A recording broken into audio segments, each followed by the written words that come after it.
On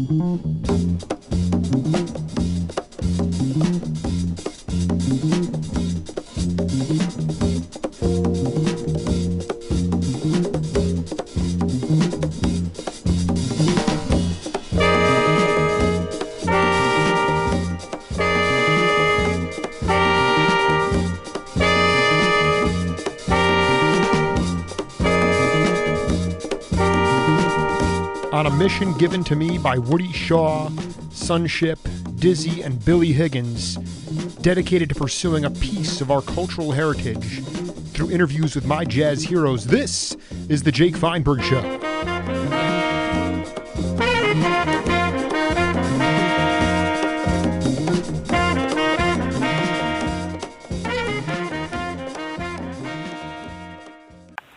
Folks, welcome to a special edition of the Jake Feinberg Show, and it's always a treat to be able to talk to those north of the border.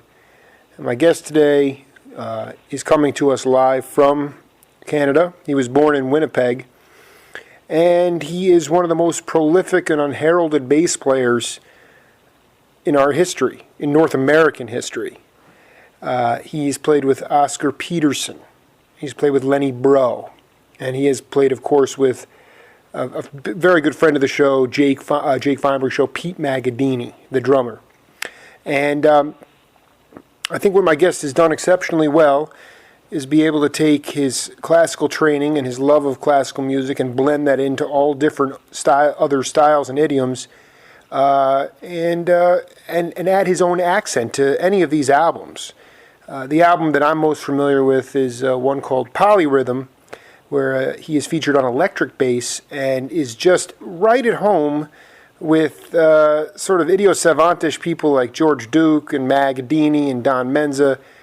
It's a hypnotic album. I recommend it for anybody. And just a lot to talk about, a career really worthy of display, and that's why we're doing it today on the Jake Feinberg Show. Dave Young, it's an honor to welcome you to the Jake Feinberg Show. Well, thank you. Thanks, Jake. Thanks for having me on. Can you talk a little bit about this Detroit Jazz Festival? Talk about, do you feel that the audiences are engaged as they were, say, 30, 40 years ago? I mean, are the venues set up so that the people are close to the musicians and they can see the wrinkles on your face when you're burrowing in for a solo or something like that, or are they removed and it feels a little more corporate? Can you talk a little bit about what the scene is like now? Yeah, actually, I think you hit the nail on the head. It does feel a little bit more corporate. As a matter of fact, when I was speaking before we went on with my friend Spencer Bearfield, who's a guitarist from Detroit, he said they had our particular venue moved right next door to the corporate headquarters of, I think it was a large bank or some big corporate donor, because they wanted to have their building in view while the people were there listening to the event. So, what better proof was that than it's a corporate deal now? I did play there with Spencer. We had a very early time slot, 12 noon, and I think, there's a certain thing going on there with local artists. Spencer is a local artist, and I think that they probably get the short end of the stick when it comes to ideal time slots. But in any event, we played, and it was good. We enjoyed ourselves. But as you say, I definitely couldn't see the wrinkles on anybody's face, or vice versa. Yeah. They were too far away. There's something inherently backward. I read a quote the other day about our society now where people are supposed to be loved and things are supposed to be used, and now things are loved and people are being used. And, I look at it and I say, well, maybe there's the truth falls somewhere in the middle, but when it comes to music, there's something very perverse about getting some sort of corporate financial institution that is interested in streamline and efficiency. There's really no soul there, and yet they want to be, they want to play a hand in this community-sponsored event, by having their name in the background. And when I talked to Pete, when he was very active in Phoenix at one point in the 70s, and he talked about playing in like a Mexican restaurant, and Billy Cobham showed up for the gig. It just seemed to me there was an accessibility among the musicians.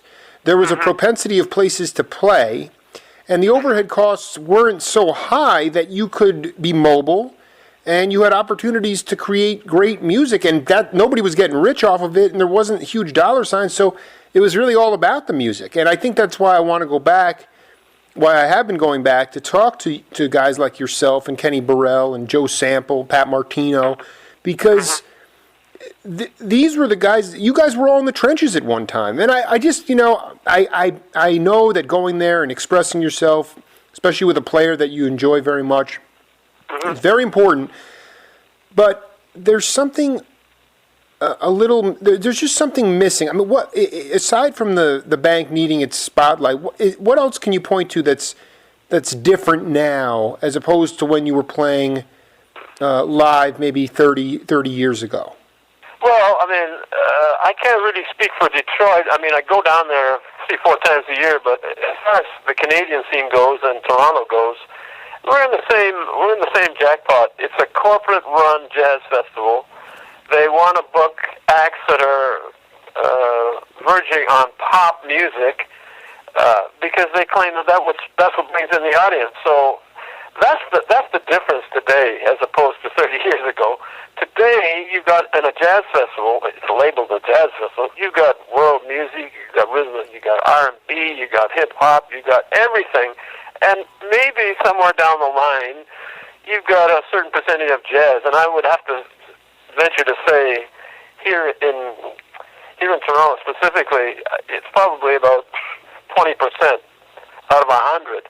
So what does that say? I mean, it just tells me that they're definitely aiming at popularity and the average person. They're not really into the jazz that we knew 30 years ago.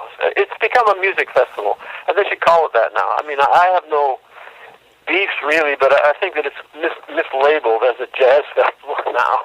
I mean, you're better off to go to a club wherever it is in any big city. You'll hear more jazz there than a lot of times you'll hear at a jazz festival. So. Absolutely. I just think there was a freedom of expression, and I this whole mentality of I don't like labels either, and I do understand that. I mean, Bill Graham in San Francisco was a genius in some ways because on the same bill at the Fillmore West, he might bring in Miles Davis and Malo, which was a Latin rock band, and the Grateful Dead. So he'd be bringing in the psychedelic rock group, the hippies, so to speak. He'd be bringing in the Chicanos, and he'd be bringing in the African Americans. I mean, that to me that's smart.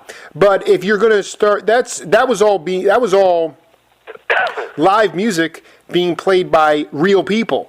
And I think that some of these events now boil down to literally, when it comes to hip hop, you have a lot of digital looping and a lot of technology, and maybe one or two people doing it, and it's different, and it does not it doesn't have the authentic ring to it. But we don't need to.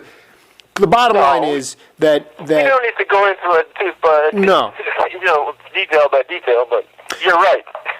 Yeah. Well, let's go back to an earlier time. You did not start on the bass. Can you take us through your early the early instruments that you picked up on and how they were integral to your musical progression? Okay. Well, I mean, like probably a lot of bass players, I didn't start on the bass. I started basically as a guitarist, just singing rock and roll music, and I was actually a singer at that point. I was a singing guitarist, band leader in my early teens, mid-teens, and then I got interested in jazz, and the guitar became more of a jazz instrument, and I studied that. I actually went to New York and studied with Barry Galbraith for a while. Wow. And then, little by little, I I got to the bass actually because the guy told me, he said, Dave, the group that you're in right now, we're dropping the guitar next week, and I was doing quite well with the jazz guitar. I said, but if you want to keep the gig, just come with the bass next week because I'm going to fire Ian, the bass player. So that's why I took up the bass. But you had to lug that. You had to lug that thing around. And eventually, I got interested in classical bass techniques, and I studied, and I got into the orchestra in Winnipeg, and then I came to Toronto and studied with a very famous bass teacher out of Curtis in Philadelphia, and I pursued a classical career along with my jazz and commercial music gigs. So I've always had my foot in about three camps. No, and you have to multitask. I mean, it's imperative. Yeah. Who were you? Yeah. Who were you emulating when you were singing? Elvis Presley. Who else? Elvis Presley. I mean, I liked him, but I spent a lot of time listening to real rhythm and blues, and so I had a huge collection of, Muddy Waters, and Little Walter, Sonny Boy Williamson, all the real serious R&B guys at that time, which was the mid-'50s. Oh, unbelievable. So I felt a connection between Elvis and those people, and I studied that stuff really in depth, and when I got to the jazz section of my life, and especially with the bass, it influenced me a great deal. It influenced my whole conception of how the music should be played. Could you expand on that? Thank goodness for that. Could you expand on that, how it influenced you? Well, it just influenced me in terms of the feeling that you bring to jazz and the way the blues fits into, as far as I'm concerned, fits into your whole conception of how jazz should go, especially when it comes to timekeeping and just the general feel of the rhythm section. I mean, blues, as far as I'm concerned, is the bedrock. Blues and gospel is the bedrock of what we play as jazz. So my conception was quite a bit different than what's accepted up here in Canada. But fortunately, it was confirmed when I went to the U.S. and the guy said, "Yeah, man, that's right. You're on the right track." So I'm glad that I came to jazz with that influence. When you were growing up in Winnipeg, I'm curious, which guys, which artists would roll through there from the States? Not many, but not many. As a matter of fact, I have to tell you a funny story. At one point back in the probably early 60s, there's a little town outside of Winnipeg called Portage La Prairie. And apparently, this is probably while I was there, apparently one day, this guy, there was like 4 black guys showed up in a station wagon, and they went to the local, I don't know, was it Union or Legion Hall or something, and they said, we'd like to play a concert here tonight. Is there any place that we can play? And they sort of directed them to some venue. It might have been the Air Force Base or something. And it turns out it was the Thelonious Monk Quartet. Oh my gosh! Who were happening to just be driving through Canada on their way to Montana or something. So stuff like that happened, but it didn't really happen on a regular basis.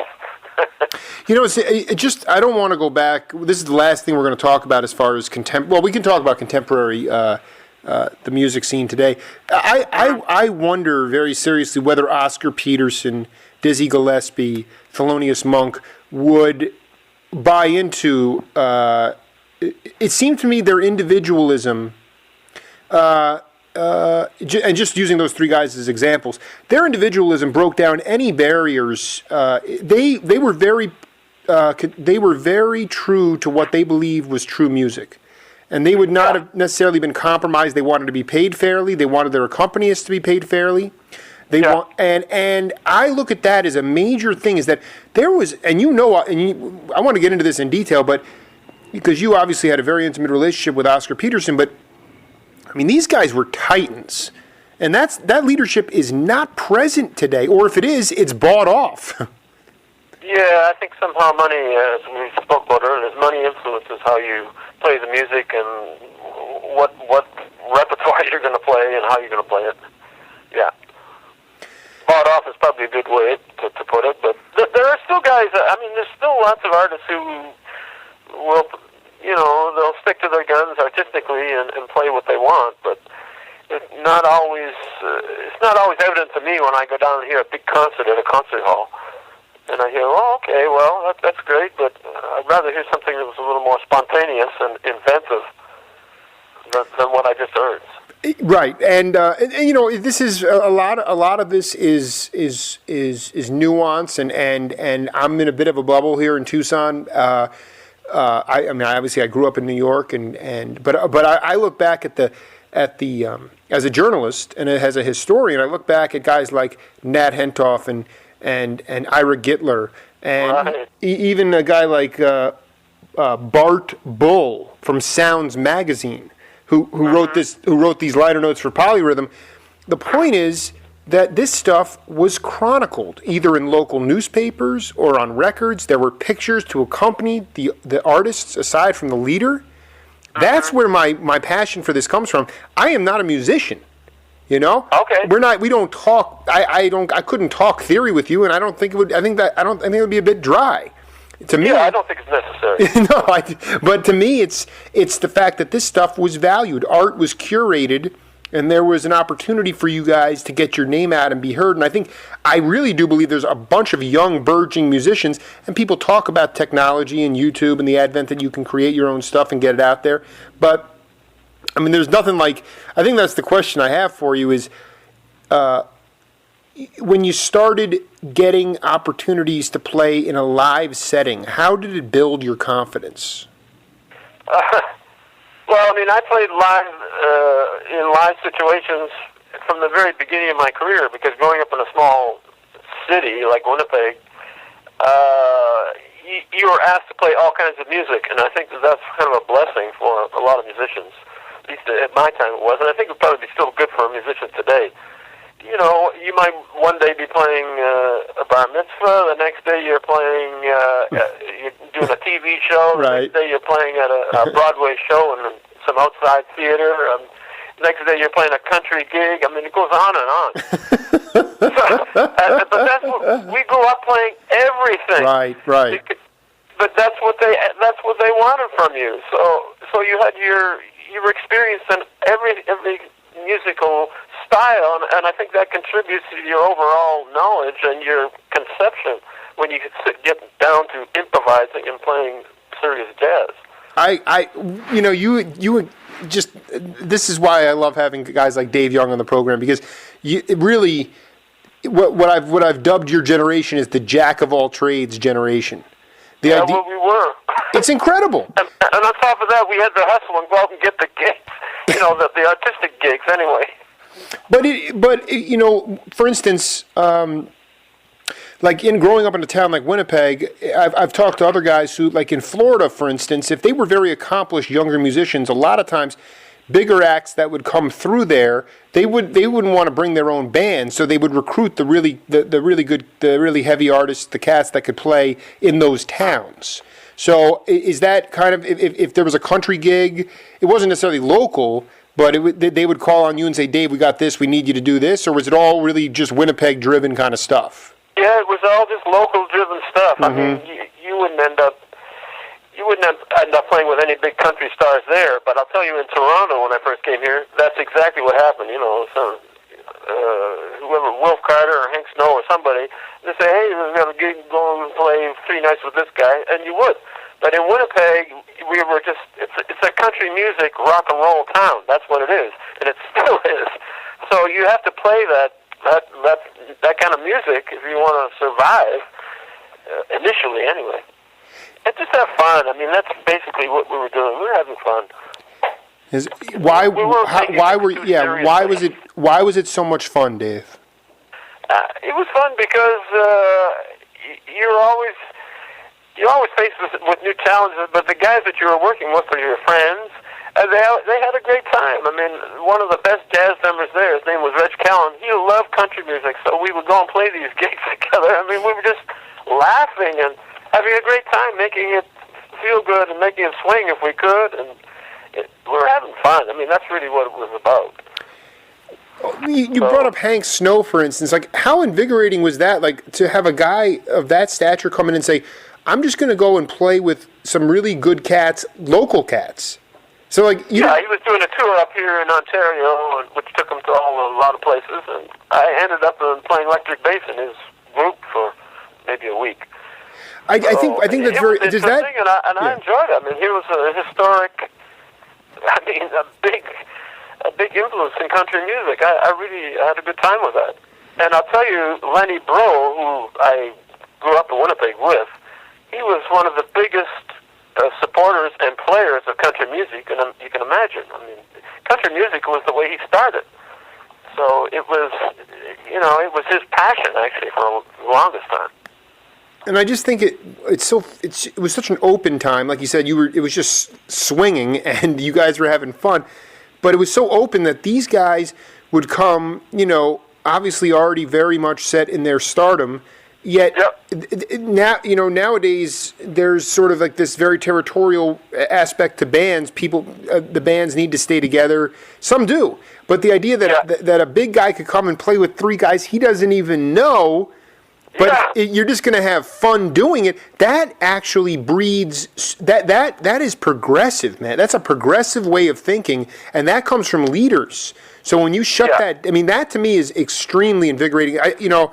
It's one of those things I didn't really think about, but because you did. I mean, it's not like you're from way out of you're just north of the border there, but still the idea that these guys would come without their own bands and say, well, I'm going to I'm going to go up there, and I know that they're going to put me with some really good cats, and not only that, we're going to have fun.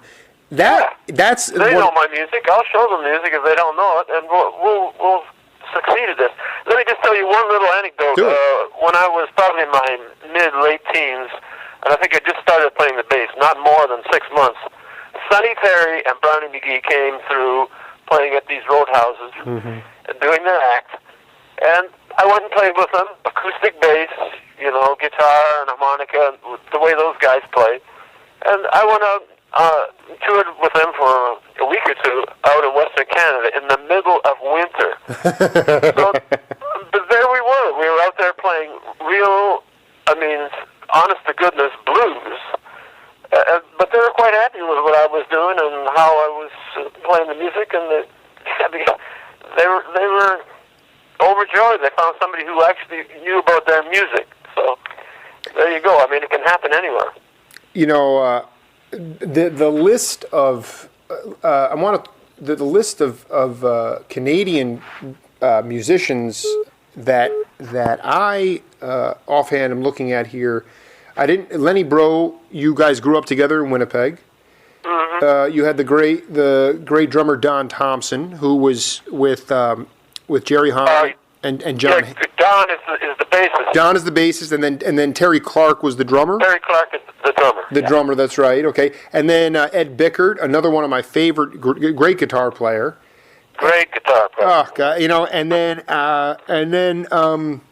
a guy my first Canadian that I interviewed was Peter Appleyard.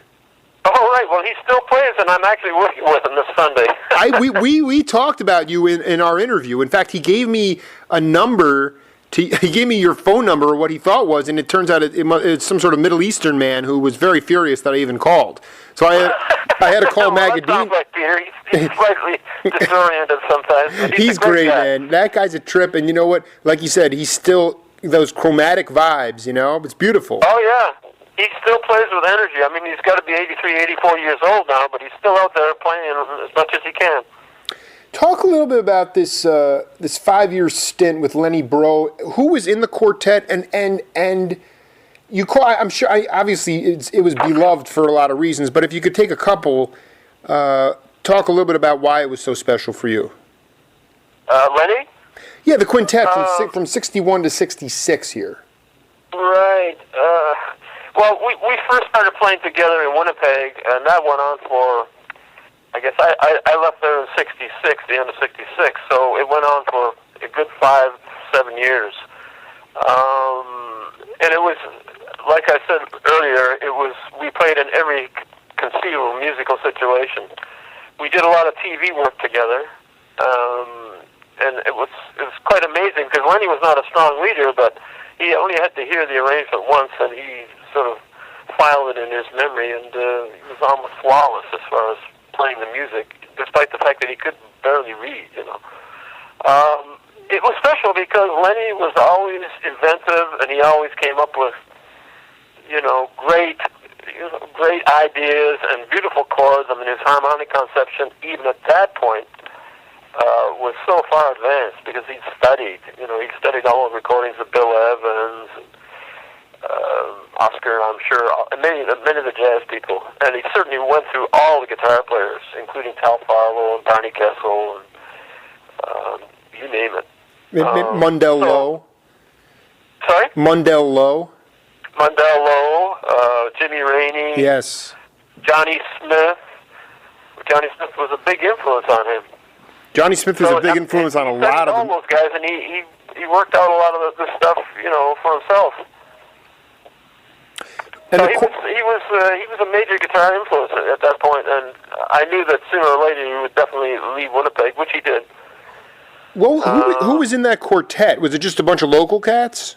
Well, the quartet that I played with a lot was Reg Kellen, who was a drummer, myself, and a pianist named Bob Erlandson, who now lives in Calgary, I believe.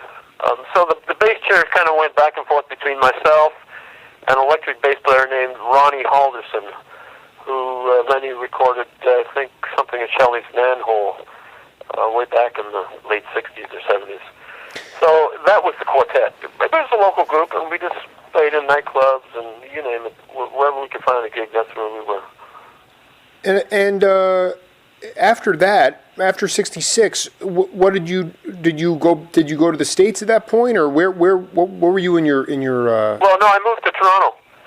I came to Toronto, and that's where I've been ever since. Since '67, Toronto's been my home. So in 1967, I'm trying to figure out here.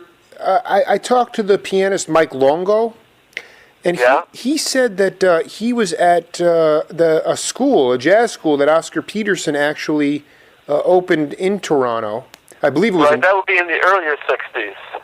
Okay, so when you got there, that school was closed. That school was already closed. Yeah. It didn't have a lot of shelf life, I guess. That's No, I don't think it went for more than 2 or 3 years at the very most. So when you got there, talk a little bit about the energy of that town. Like you said, you had some pretty big names from the States coming up, but were you sort of an in-demand bass player for stateside acts and in Toronto? What was your work? Were you working 7 days a week? Talk a little bit about your schedule at that point. Well, I mean, at that point, from '67 until about '70, I was kind of in and out. I did a road gig for about a year or so. But beginning in the '70s, it got very, very busy here, as Pete Magadini will probably attest to. So there was a huge amount of recording going on, TV work, nightclub gigs, and for me, symphony gigs. But in the jazz category, we had a club here called Bourbon Street, and then there was Basin Street. There was a couple of other local clubs. But Bourbon Street brought in all American acts, but just as a leader, like what you were talking about earlier. The leader, whoever it would be, Chet Baker or Barney Kessel or Hank Jones, all these guys would come and they'd play with a local group. That was the premise of the whole thing, is that they would come and they would hire a rhythm section and you'd play a week with them. So in those conditions, the guys who were doing it a lot, which I was one of them, I mean, we gained unbelievable experience working with these major artists. Oh my God! Why does that make so much sense? Well, I mean, it was done, I think, for economics. I mean, the booking agent I knew pretty well, and he said, we got enough good guys here. I can't afford to bring in a quartet. I'll bring in the leader. I'll put him in a hotel, and he'll play for a week. And after they come here one time, they know there's good players here, and they always came back. Yeah, but that's the other thing. You gloss over it, but it's a week. A week. And that gives you guys, not you because you're a local guy, but that gives local audiences a chance to really get to know Kenny Burrell, James Moody, Hank Thompson, Gary Burton. So all of a sudden they're developing a local fan base so that when they come back the next time for a week, people can say, oh yeah, I had a drink with them at the bar. They were accessible, Dave. They were accessible, and that was the genius of it. And then, of course, you guys were you as a rhythm section. You're just getting off on it because your chops are growing, and I can't even imagine the class and the. I mean, these guys were. You talk about Hank Jones, you talk about Oscar Peterson, you talk about Barney Kessel. Mm-hmm. These were the legends, the Titans. They were. They were. They were all in this club. I mean, Oscar would come by if he was at home or his time off, he would come by the club and just sit there and listen. So, I mean, you'd be up there playing with whoever, and then you look out and then Oscar would be there. You think, oh, nice. So we had the best of both worlds. How did you talk about how your relationship started with Oscar Peterson and talk about him as a man, as an individual? We know his playing, but as a human being, could you talk a little bit about your relationship with him? Well, my relationship started with him, I think about 1974, when we all ended up at a place called Banff, which has a music program in the summertime. So we were at the Banff School for a week back in the summer of '74, and we were doing our share of teaching and a little bit of playing, but Oscar was there as a visiting pianist. He was the friend of the guy who ran the summer program. So that's how I got to know him. And at the end of the week, we played a concert together with just drums, bass, and piano. And out of that, he eventually had somebody call me and say, "Would you like to join my group?" And at that point, actually, I was back in Winnipeg, and I just got a job as the principal bass in the Winnipeg Symphony, and I got this call about December 15th, and they said, "Would you be interested in joining the Oscar Peterson group?" And I said, "Oh, how can I do that? I signed a contract. Yeah, oh, man. I've got this job in the orchestra." I said, "Okay, I'll let you know." And like within a half hour, I phoned back and said, "I'll take it." That's great. But I mean, you were in demand. What does the Oscar Peterson group consist of? And they said, "It consists of you and him." Wow. So from the Winnipeg Symphony, I walked into Oscar Peterson Duo for 6 months in 1975. So that first 6 months or 8 months or so of that year, that's what we did. We just went all over the world playing duo. That is Dave Young. My gosh, man! I mean, you know what? I'd love to be able to be in that high demand. Well, it was great at the time, and he had a lot of faith in me. So that's how the relationship started. And I didn't continue with him forever and ever, but I sort of was in and out of the group. Niels Pedersen was the major bass player at that time, but Niels, from time to time, he opted out, so I would go in there and fill in. What can you talk to my audience about Oscar? About what you learned most from him what made him a Titan? What made him so special? I mean, outside of he was just as a story here. I mean, he discovered Toshiko Akiyoshi. He was very responsible he was very alert and aware of passing the torch as well. To me, that's one of the things that stands out about these guys is that they were really honing newer generations of musicians, trying to build them up, looking at themselves as mentors. But I mean, you knew him and you were with him in a serious tour for a good portion of the year. So what were those special things about Oscar that nobody else could really, you can't replicate, you can't teach it? Special things, I mean, when you're out on the road with somebody, you have to become friends. And as Oscar says, there's a lot of great musicians in this world. He said, but I'd never hire guys who I couldn't get along with off the bandstand. He said, they may be terrific musicians. He said, but I have to be able to, have them as friends when we're spending a lot of time together, traveling and having dinner after their gigs, and just the general routine of traveling. So we became good friends actually in a pretty quick order, and he was just he was a guy of so many interests that you could sit down and talk politics, you could talk about cameras, you could talk about music, of course, you could talk about poetry. I mean, there was nothing that he was not interested in or well versed in. So it was challenging just to be with him, but it was also fun because he was a great lover of pranks and stuff like that. So he became a really good friend, and I really valued all the time that we spent together. Especially at the end when he was not doing so well. When you went back to the symphony and explained to them that you were going to go on tour with Oscar Peterson, did they get it? No. In a word, no. No. Okay. Because I went through the whole process of playing the audition, and the manager, the personnel manager says, Dave, I'm going to make sure that you never, ever get another decent orchestra job in North America. And this guy actually went, and he was the personnel manager, I think, for the Dallas Fort Worth Symphony. It was a big orchestra at that time. So I said, I'm sorry that you feel that way, but Oscar Peterson is a major name in jazz, and I'm not going to pass up this opportunity. So thank you. And good luck trying to blacklist me, which obviously. Good luck. I mean, it never came to anything. No. That's that. Well, these are the stories. This is the truth, because it's not all. You take one gig and you take your chance, and you might irk somebody, but that's it. And you know what?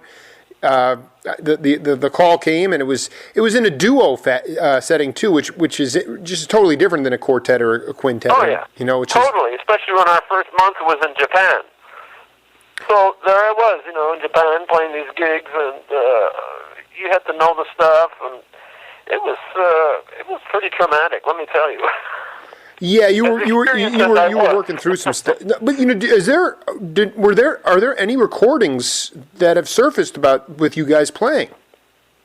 I don't think that I've got anything that really amounts to. There was no release recordings at that point. And I'm sure NHK in Japan recorded a lot of that stuff, because they always do. But I've never seen any commercial recordings of any of the stuff that we did in that particular period. Well, one thing that was recorded, thank God, on the Brico label, BRI. Oh, the Brico label, yeah. On the Brico label was an album called Polyrhythm, and Dave, if you don't mind, we're going to take a listen to a track here and come back, and we'll go through the whole thing, okay?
The modulator.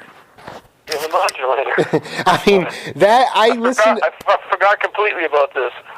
It's just I tell you, every night I'm sitting here playing with my daughters, and we can just throw that on. And the thing is that it captures so many different moods. It can really you can feel the energy within the group where you're modulating everything. You're in a slow blues, then all of a sudden it turns up, it goes quicker, then it slows back down again, then goes up again. I mean, yeah. How much rehearsal did you guys do? Any rehearsing, or it was kind of like let's just hit it and do it and have fun? Yeah, I think there was a minimum amount of rehearsal, as I recall. But I'd worked with Pete Pete, here in Toronto, because he lived here. As a matter of fact, he was my immediate next-door neighbor. How did that happen? For several years. So we had almost adjoining houses. But I played a lot of gigs with him, so I got familiar with how these, the polyrhythms evolved and how he went from one tempo to another. So that part of it I had experience with, but these particular tunes I don't think we rehearsed at all. I think we just got together in the studio, as I recall, in L.A. and just played. So this was done. You're right. This was done in California. Yeah, it was recorded in L.A. as far as I remember. Were there walls up, or were you all guys just all together? I think we're all in one room. Pete may have been in a drum booth, but I really can't remember. I would suspect maybe there was a drum booth, but boy, that's so long ago. What's the date on that? That 1975. Okay, well, 1975. And you were playing. God, you were playing in the thing. fall, did it say specifically, or What, the date? Yeah. Let's see. It must have been after my tenure with Oscar that year. It must have been in the fall. Yeah, there is no date. It says here, bassists inevitably seem to draw less than their share of notice. In this case, it would be more than difficult to ignore the ample abilities of Canada's Dave Young. Playing electric bass in his elusive, penetrating fashion, he meshes perfectly with the other players, weaving delicate bottom lines or stepping forward with bright improvisations, formally holding the coveted position of bassist with Oscar Peterson. Right, so I'd spent about 8 months without Pete that year, so it must have been in the fall when I came back and picked up the electric bass again. Yeah, how did that work out? I mean, and what was the impetus? Could the upright bass be used in a polyrhythm setting? Oh yeah, I mean it definitely could, but I think I can't remember why we chose electric bass. Maybe Pete preferred that, or maybe I did. There was I can't remember any particular reason. I mean, it may have been just easy to go fly with it, Might have been simple as that.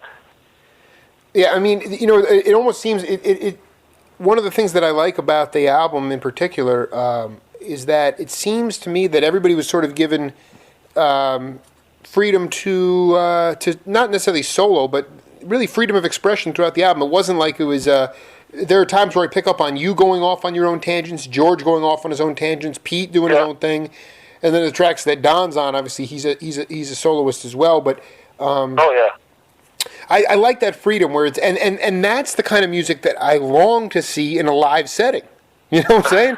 Like that's the kind of the integrity, the prowess, the power, the ideas, the sequencing of the ideas. All that stuff is there, and it's the right setting. It's got to be that visceral setting. A beautiful album, and now I've interviewed every single guy on this album. You are my. Oh, no kidding. Yeah, I've gotten everybody. You have to give Pete complete credit for that whole conception.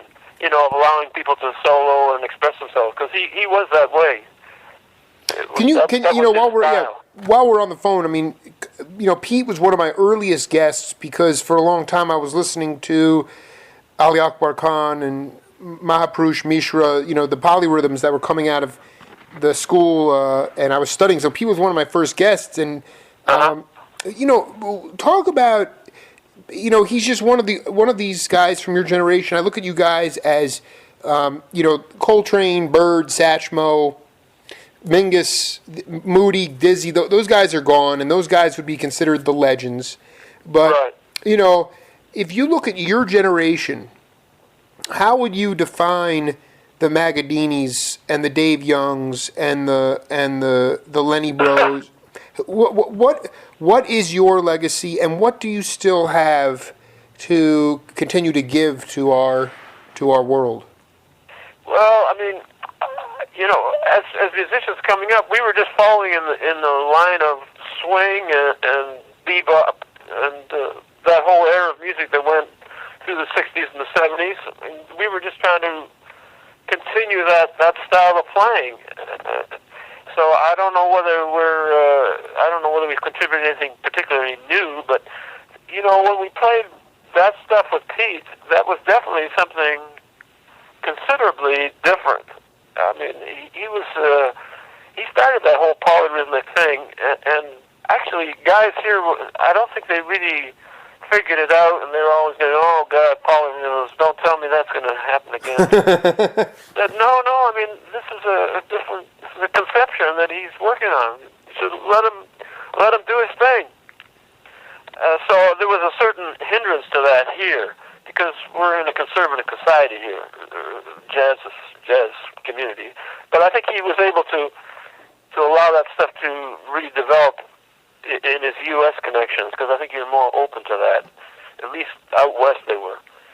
So, I mean, as far as where do we stand in our contributions, at this point, I think Pete and I are just playing the jazz tradition and trying to bring young guys into groups that we have and showing them what swing is all about. I mean, that's really my goal in life these days. Is just, I mean, I'm not playing old hat jazz by any means, but the element of swing has to exist in any group that I'm in. And I think a lot of times it's kind of elusive for some of these guys. They think it's swinging, but the drummers, they're not swinging. So eventually they get it. So that's my role now, is to have groups that have that feel. And a guy like Terry Clark, who's in a lot of my groups, knows that concept, because he's been around. He's been around as long as I've been. So we're teachers now at this point, as well as performers. And that's why, because you talk about it has to swing for you to be in the group, and you had the opportunity. Sonny Terry and Brownie McGee coming in. You learned from guys that, I mean, it was not all of it was spoken, but you learned from the best.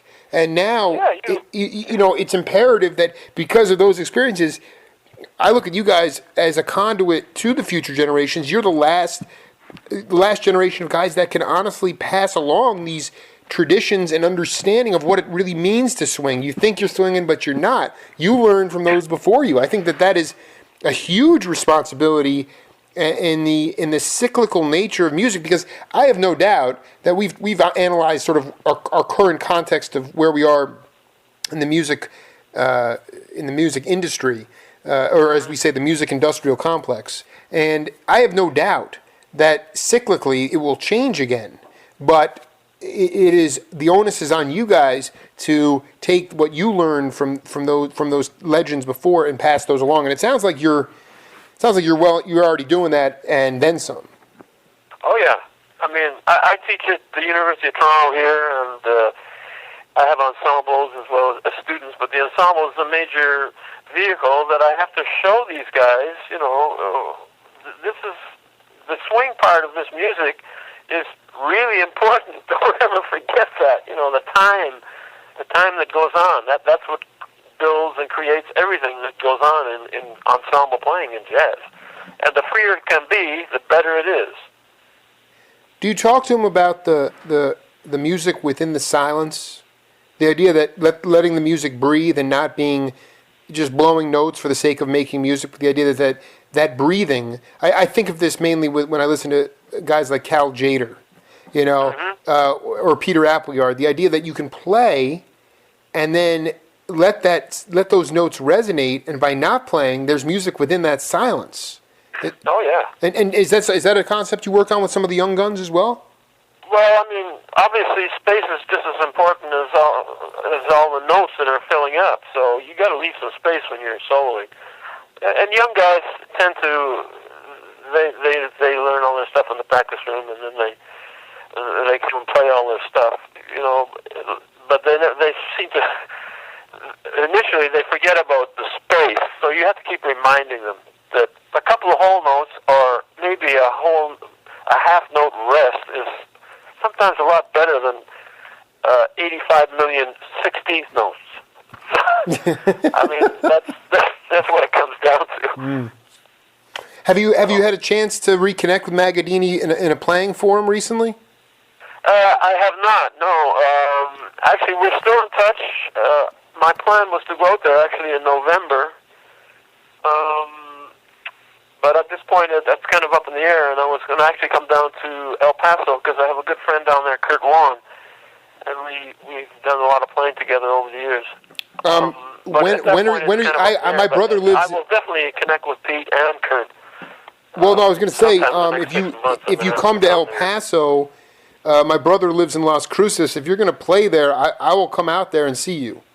Oh, Las Cruces. So yeah, we played there with Kurt on many occasions. Are you serious? Yeah. Oh yeah, I played in Las Cruces. As a matter of fact, I just had an email from a friend who said he's playing in Silver City, New Mexico with Kurt next week or something. So, oh yeah. Well, let's wrap this interview up, and then I want to take down your email address. Okay. Okay. Okay. Dave Young, just a bass player. You've been doing it for over nearly half a century, if not longer, and you played with longer, and still teaching and collaborating and composing and playing in all different idioms, and just to boot, just a tremendous human being, and I look forward to meeting you in person one day, my friend. Thanks so much. Absolutely.